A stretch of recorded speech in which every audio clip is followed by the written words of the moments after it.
আপনারা দেখছেন তারাপীঠ টিভি, সর্বদা সত্যের পথে।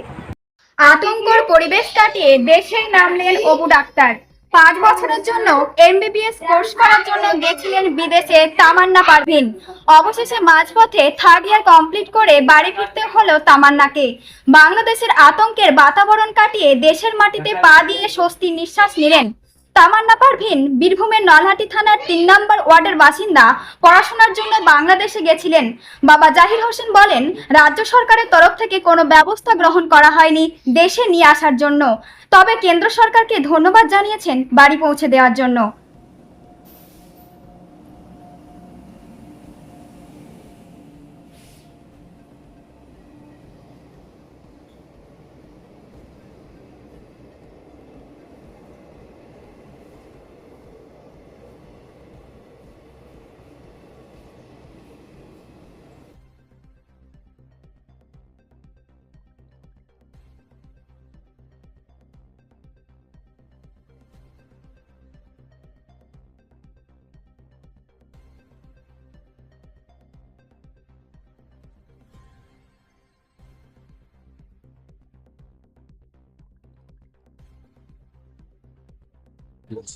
মেয়ে ফিরে এলো বাংলাদেশ থেকে, কেমন লাগছে? খুব ভালো লাগছে।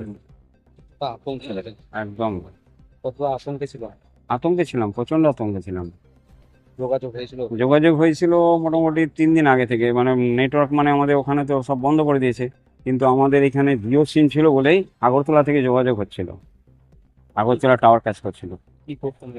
হ্যাঁ, মেয়ে ওখানে কি করতেন? মেয়ে পড়াশোনা করে এমবিবিএস। এই যে 3 বছর পর ফিরে আসতে, মানে কাটিয়ার কমপ্লিট করে ফিরে আসতে হবে, আবার হ্যাঁ, যেতে হয়, তাহলে কি পাঠাবেন? যদি পরিস্থিতি ভালো থাকে তাহলে চেষ্টা করবো পাঠাবা। আর যদি সেরকম না হলে, আমরা যদি ভালো হয়, যদি এদিকে হয়ে যায় তাহলে খুব ভালো। আমরা পাঠাতে চাইছি না মেয়ে বলে, যদি এখানে হয়ে যায় তাহলে ওখানে পাঠাবো না।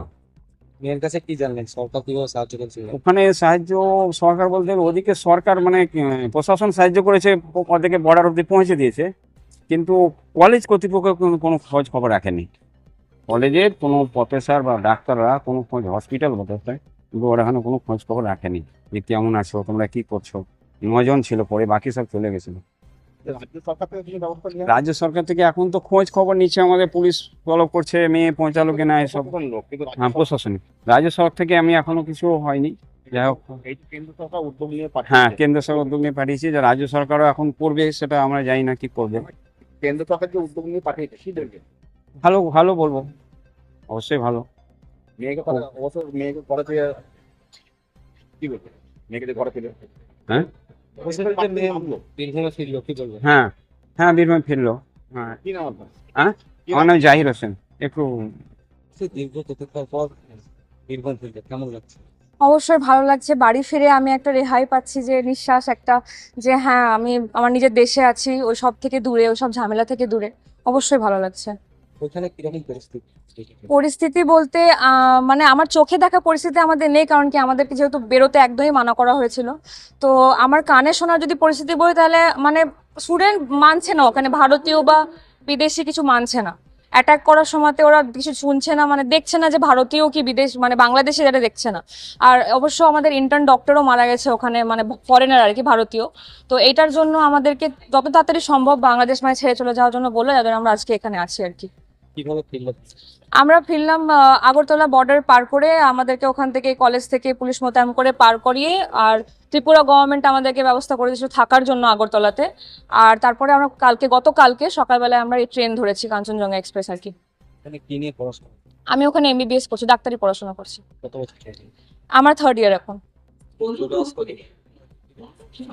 অবশ্যই ফিরে যেতে হবে। এত টাকার ইনভেস্টমেন্ট, আমাদের তো শুধু পড়াশোনা নয়, আমাদের বাবা মা রক্ত ঘাম করে ওখানে টাকার ফিজ দিয়েছে। এবার যদি আমরা না যাই, আমরা এই ফিজ কোনোদিনও ফেরত পাবো না। তো যদি সিচুয়েশন ঠিক হোক আর না হোক, আমাদেরকে ফেরত যেতেই হবে। কলেজ খুললে আমাদেরকে যেতেই হবে পড়াশোনার জন্য। সরকার কিভাবে সাহায্য করে? ওখানকার সরকার আমাদের ভারতীয়দের জন্য আমার মনে হয় না কোনো সাহায্য আমি পাইনি, তো বাকি আমার জানা নেই। কিন্তু আমাদের ওই ইন্ডিয়ান যে হাই কমিশন আছে, উনি আমাদের মানে ফরেন স্টুডেন্টসদেরকে বেরোনোর ব্যবস্থা করে দিয়েছিলেন শেষের দিনে আর কি, বাস এতটুকু। না, আমরা অনেক চেষ্টা করেছি রাজ্য সরকারের কাছ থেকে সাহায্য নেওয়ার, যে আমাদেরকে ট্রেনে, এই যে আমরা এত মেয়ে স্টুডেন্ট ছিলাম, আমরা জেনারেল বগিতে চেপে এসেছি।